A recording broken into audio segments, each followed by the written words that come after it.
दरवाजे की घंटी बजी तो बंटी और बबली दोनों ही दौड़े, मगर जीती बबली। उसने लपक कर दरवाजा खोला। ओह सन्नी भैया, सोनी दीदी, कहते हुए वह बच्चों से लिपट गई। फिर दोनों ने उन दोनों का गर्मजोशी से अभिवादन करते हुए स्वागत किया। बात लगभग 7-10 साल पहले की है। राज और परमजीत, जो कई साल पहले पंजाब से जाकर लंदन में बस गए थे, वह कई साल बाद अपने मृतक गांव में आए थे। उनका कार्यक्रम कुछ ही दिन दिल्ली में है। आदर्श नगर में रह रहे जीजाजी पुनीत और दीदी सिमरन से मिलकर पंजाब जाने का था। 1 सप्ताह तक दोनों परिवारों ने खूब मौज मस्ती की और फिर राज अपने परिवार के साथ पंजाब अपने गांव चला गया।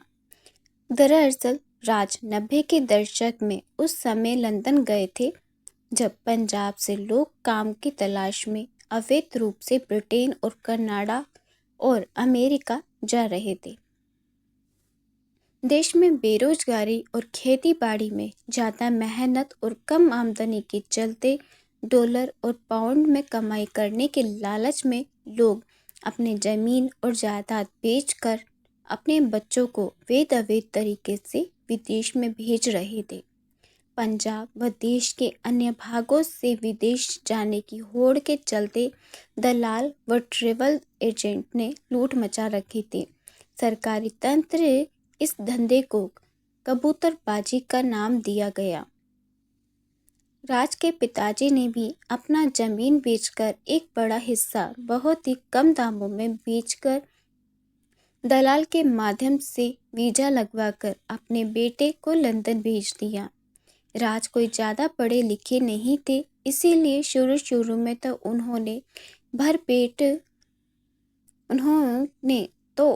पेट भरने के लिए मजदूरी तक की और पेट्रोल पंप पर भी काम किया।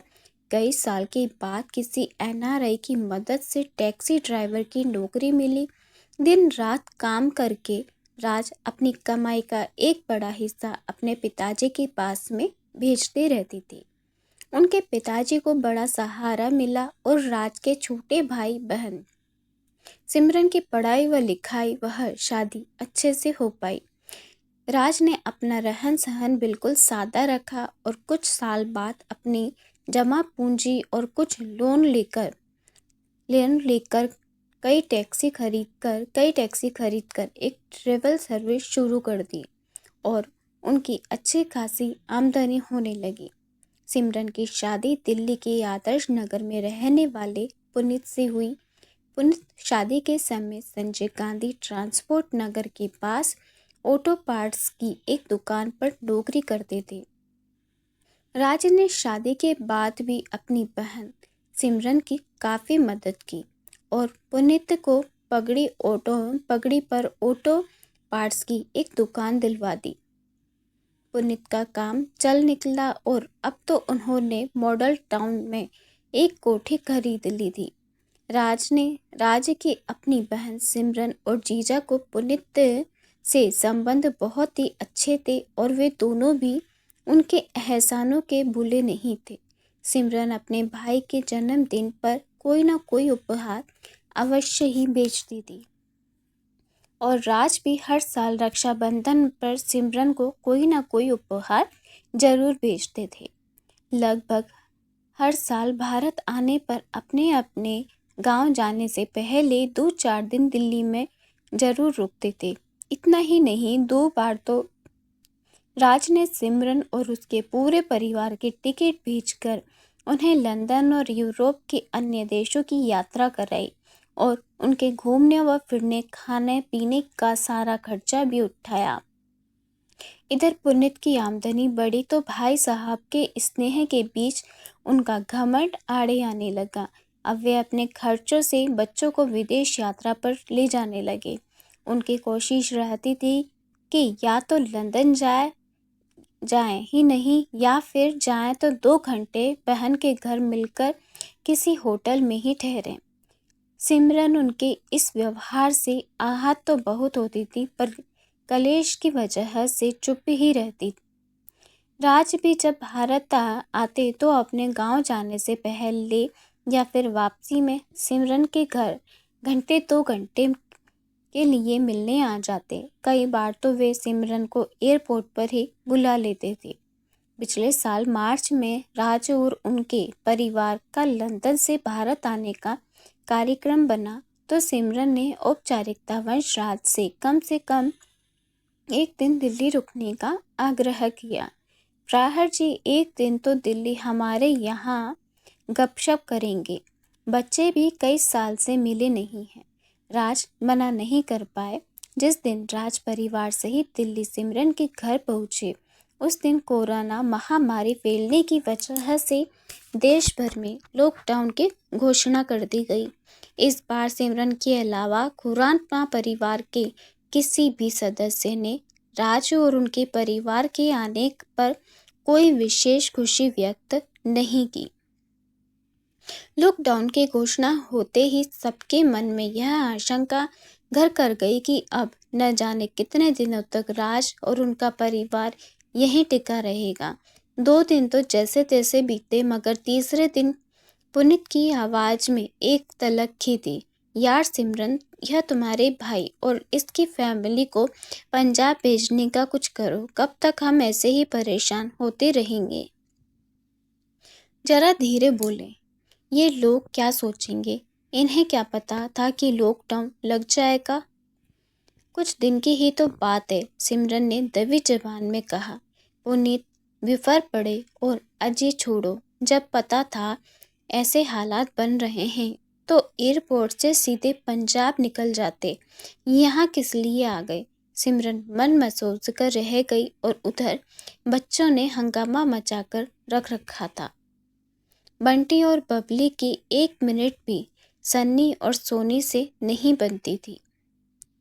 मम्मा, I can't share my room with anybody. When will the go? Bunty गुस्से से तमतमा रहा था। कुछ समय के बाद बबली भी बड़बड़ाते हुए आई। मम्मा, मुझे ऑनलाइन क्लासेस अटेंड करनी है पर सोनी दीदी वीडियो गेम खेल रही हैं, समझाओ इन्हें। सिमरन ने बच्चों को समझाया। अरे पुत्र, तुम नहीं जानते कि इनके हमारे ऊपर कितने एहसान हैं। तुम यह भी भूल गए कि लंदन में मामा जी के छोटे से अपार्टमेंट में ही कितने दिन तक हम लोग रहते थे। उन्होंने कितनी बार अपने खर्चे से लंदन और कई और देशों में हमें यात्रा करवाई है। सिमरन बड़ी ही दुविधा में थी।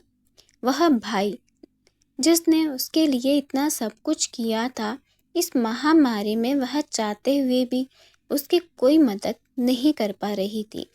जरा सा एकांत पाते ही वह बच्चे और पुनीत को समझाने का प्रयास करती पर सब कुछ व्यर्थ ही था। पुनीत का पारा तो अब हर वक्त चढ़ा रहता था। एक दिन पुनीत सिमरन पर बुरी तरह से चिल्ला रहा था। सिमरन, किसी तरह कर्फ्यू पास बन जाए तो इनसे पीछा छूटे। सिमरन भी फट पड़ी। मेरे ऊपर क्यों चिल्ला रहे हो? यह जो दिन रात सरकारी अफसरों और पुलिस वालों के यहाँ चक्कर लगाते रहते हो, उन्हीं से मदद क्यों नहीं ले लेते? दिन रात की चिक खत्म होगी। उधर मौका मिलते ही सिमरन राज को भी समझाने का प्रयास करती। राज मन से बहुत ही दुखी था पर बहन के मन रखने के लिए कहता, अरे बहना, छंड भी जीजा दिल दा बड़ा चंगा है पर वह हालात की वजह से परेशान है। फिर हमें कौन सा पता था कि लॉकडाउन लग जाएगा? वैसे भी हम तो सिर्फ तेरा दिल रखने के लिए आ गए, वरना एयरपोर्ट से सीधे पंजाब ही निकल जाते। ऐसे ही एक दिन सिमरन की काम वाली रजनी ने पुनीत को ऊंची आवाज में बात करते हुए सुना तो सिमरन से पूछ बैठी, दीदी क्या बात है? आजकल साहब बहुत ही नाराज रहते हैं।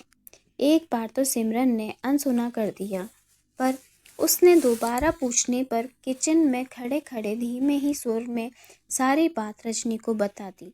रजनी के चेहरे के भाव सिमरन की बात सुनते सुनते बदल रहे थे। जैसे ही सिमरन ने अपनी बात पूरी की तो रजनी शुरू हो गई। दीदी, आप तो अपने भैया की इतनी तारीफ करती हैं। आज आप लोग जहाँ हैं वहाँ तक लाने में इनका कितना बड़ा हाथ है। लगता है भाई साहब ये सब भूल गए हैं। कौन मदद ना भी किया हो तो आप भाई हैं और बहन हैं। न मेहमान का तो हम कोई सम्मान होता ही है, कुछ तो सम्मान होता ही है। 2 दिन भाग दौड़ करके पुनीत ने राजू और उसके परिवार के लिए कर्फ्यू पास का इंतजाम कर लिया। हालांकि कोरोना महामारी की सरकारी गाइडलाइंस के अनुसार राज और उसके परिवार को हरियाणा पंजाब सीमा पर 1 सप्ताह के लिए क्वारंटाइन करा था। पर पुनीत यह बात बड़ी ही सफाई से छिपा गया। घर के कदम रखते ही वह बड़े उत्साहित स्वर में बोला, लो राजपाजी, आपका घर जाने का इंतजाम करवा दिया। कुछ ही देर बाद पुनीत जब अपने कमरे में चेंज कर रहे थे तो सिमरन और रजनी की बातचीत उनके कानों में पड़ी। सिमरन कह रही थी, अरे रजनी, घर में मेहमान आए हुए हैं और तू आज फिर लेट हो गई। अरे का बताएं दीदी, हम तो आपको बताना ही भूल गए। जिस दिन आपके भैया भाभी आए थे उसी दिन यूपी से हमारे नंद और नंदोई भी आए थे। 2 महीने पहले ही नंद की शादी हुई थी, सो हम उनको दिल्ली घुमाने की खातिर यहाँ बुला लिए। सो थोड़ा काम बढ़ गया पर 1-2 दिन में सब ठीक हो जाएगा। मेरी नंद भी काम में हाथ बटाने लगी है। सिमरन के स्वर में चिंता झलक रही थी। रजनी, इतनी छोटी सी झुग्गी में कैसे गुजारा करोगी? अब तो लॉकडाउन खत्म होने तक वे लोग वापस भी नहीं जा पाएंगे। रजनी अपनी ही धुन में बोले जा रही थी, अरे दीदी, चिंता की कोनो बात नहीं, दिल में जगह होनी चाहिए। मेरे ससुर जी झुग्गी की बस्ती के प्रधान हैं। 2 झुग्गी हमारे परिवार के कब्जे में है, मिलजुल कर रह लेंगे। रही बात खाने पीने की तो सरकार इस महामारी के चलते सब कुछ राशन मुफ्त दे रही है, उसी से इनका गुजारा भी हो जाएगा। वैसे भी अभी तो हम इनको घूमने के लिए बुलाए हैं, पर कुछ समय के बाद मेरे नंदोई को दिल्ली में ही काम दिलाना था। रजनी पल भर के लिए रुकी तो सिमरन ने हाथ के इशारे से उसे चुप कराना चाहा, पर वह कहाँ मानने वाली थी। आखिर भाई बहन की खातिर कुछ तो फर्ज होता है ना।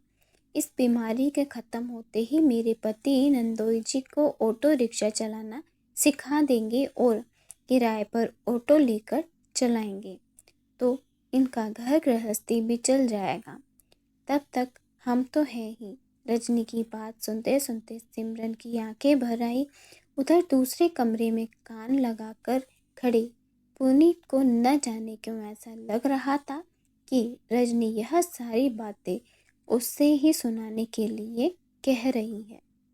दोस्तों, कहानी पसंद आए तो चैनल को लाइक और सब्सक्राइब करना ना भूलें।